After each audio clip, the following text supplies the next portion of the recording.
Concentration of hydrogen ion आपको दिया हुआ है इस क्वेश्चन में। अब आपको यहाँ पे दो चीज कैलकुलेट करना है, पीएच और दूसरा आपको कैलकुलेट करना है इसी पीएच का इस्तेमाल करते हुए हाइड्रोजन इलेक्ट्रोड का पोटेंशियल एट 298 केल्विन। तो ये नर्स्ट इक्वेशन का बहुत इंपॉर्टेंट एप्लीकेशन होने वाला है। तो सबसे पहले हम सीखते हैं कैसे पीएच निकाला जाता है। उसके लिए हमें पीएच का फॉर्मूला पता होना चाहिए। पीएच इज इक्वल्स टू होता है माइनस लॉग और हाइड्रोजन आयन का कंसंट्रेशन। अब हाइड्रोजन आयन का कंसंट्रेशन देखिए आपको दिया हुआ है 1 इंटू 10⁻⁻⁴ मोलर, ठीक है, यानी कि मोल्स पर लीटर में कंसंट्रेशन दिया हुआ है। तो वैल्यू को जस्ट यहाँ पे सब्सटीट्यूट कर दीजिए, तो ये हो जाएगा 1 इंटू 10⁻⁻⁴। अब इसका वैल्यू कितना होगा, माइनस को बाहर रखें तो ये हो जाएगा log 1 प्लस log 10⁻⁻⁴। अब log 1 का वैल्यू याद रखिएगा 0 होता है, ठीक है, तो ये रहा 0 और यहां पे कौन सा फॉर्मूला लगेगा, log a⁴n का, जिसका वैल्यू होता है n log a, यानी कि -4 आगे आ जाएगा और बचेगा log 10 और log 10 का वैल्यू होता है 1। तो ये मिला मुझे -4 और ये वाला माइनस क्या हो जाएगा, पॉजिटिव में कन्वर्ट, और पीएच मुझे कितना मिला 4। तो ये वाला पहला सॉल्व हो गया। अब इस पीएच का इस्तेमाल करके मुझे कैलकुलेट करना है इलेक्ट्रोड पोटेंशियल हाइड्रोजन इलेक्ट्रोड का। अब यहाँ पे एक चीज ध्यान से सुनिए, ये क्वेश्चन है हमारा शी का, स्टैंडर्ड हाइड्रोजन इलेक्ट्रोड, और स्टैंडर्ड हाइड्रोजन इलेक्ट्रोड में हाइड्रोजन की कौन सी पोटेंशियल हम कैलकुलेट करते हैं, रिडक्शन पोटेंशियल।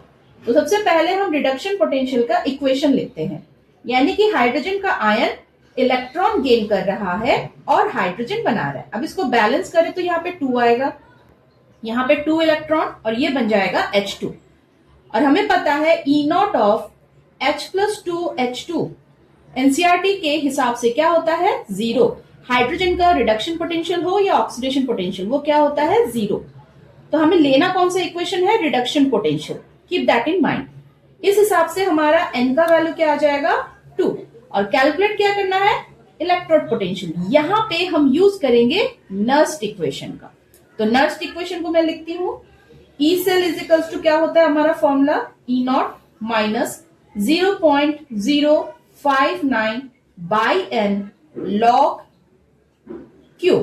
n का वैल्यू हम निकाल चुके हैं, E0 का वैल्यू 0 होता है क्योंकि हम यहाँ पे हाइड्रोजन का रिडक्शन पोटेंशियल कंसिडर कर रहे हैं। अब हमें कैलकुलेट करना है log Q। चलिए log Q को मैं थोड़ा साइड में कैलकुलेट करके दिखाती हूँ।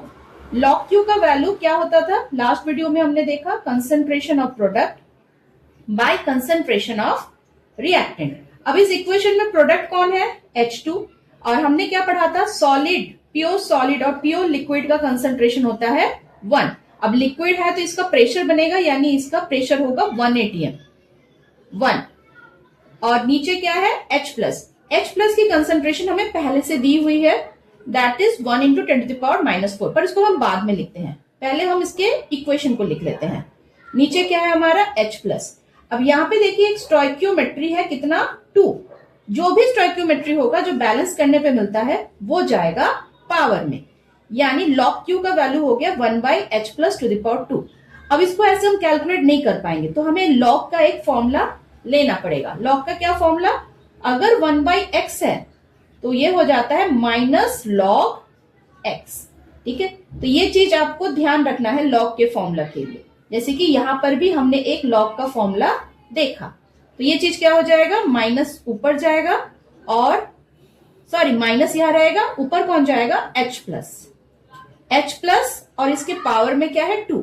तो ये चीज फिर से यही वाले फॉर्मूला को मैच कर रहा है, यानी ये वाला 2 आगे आ जाएगा। तो -2 log H+। अब ध्यान से देखिए, क्या ये फॉर्मूला हमारे पीएच के फॉर्मूला जैसा नहीं हो गया, यानी ट्वाइस ऑफ पीएच हो रहा है, that is minus log H+ का मतलब क्या होता है, पीएच, और यहाँ पे पहले से ही 2 है, तो मैं इसको लिख सकती हूँ 2 ऑफ पीएच। तो अल्टीमेटली log Q का वैल्यू क्या हो गया, 2 pH। अब सारे वैल्यूज को एक एक करके यहां सब्सटीट्यूट करें। E0 का वैल्यू क्या था, 0, 0.059, n का वैल्यू कितना है, 2, और log Q का वैल्यू क्या है, 2 into pH. That is twice of pH. तो इसको ऐसे हम लिख सकते हैं, 2 से 2 कट जाएगा। अच्छा, पीएच का वैल्यू कितना हमने कैलकुलेट किया था, ध्यान से देखिए 4। मैं इसको बॉक्स में डाल देती हूं ताकि आपको दिक्कत ना हो। रिडक्शन पोटेंशियल हाइड्रोजन का 0, एन की वैल्यू 2 और log Q की वैल्यू ट्वाइस ऑफ पीएच। अब सारे वैल्यूज को वापस पुट करते हैं। तो ई नॉट का वैल्यू 0 है तो हम उसको अब लिखने की जरूरत नहीं है।